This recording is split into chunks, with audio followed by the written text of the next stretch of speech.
This is the best steak I've ever had in my life. That is the best steak you will ever have in your life. You gotta try this cheesecake. Oh, no, Louis, I'm fine. Oh, You know what I mean? Right? What do you think of that? Hey, Louis, how's the steak? Heaven.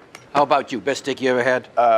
best steak I will ever have. You taught him well. Want him to know who he was working for. You want to know what you're working for? Tina, Gina, Adrian, they've been here 50 years between them. They are my family. That's what you're working for. Eminent Domain. Shit.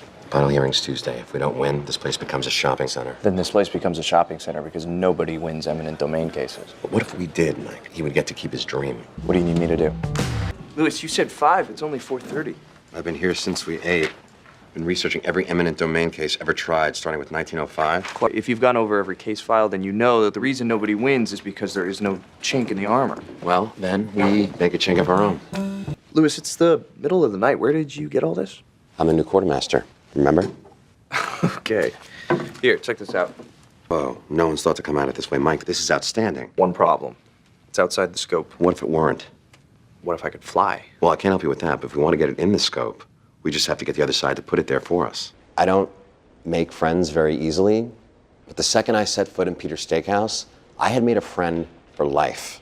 So I don't care what they say. Your Honor, this is not a public benefit. Your Honor, I'm touched.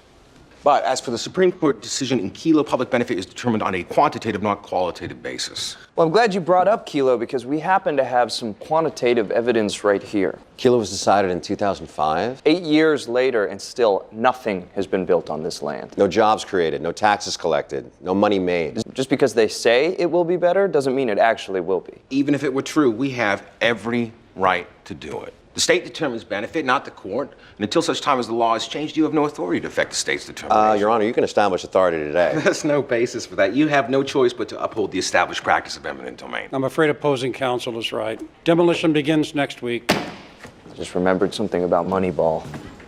The A's never actually won the World Series. What is so important that we need to have an emergency hearing? Your Honor, we need to be heard before demolition starts. What's he gonna do now? Tell us about his first demolition. Your Honor, based on the new zoning put through for their project, we're simply asking for a revised valuation of the property that they're taking. $100 million.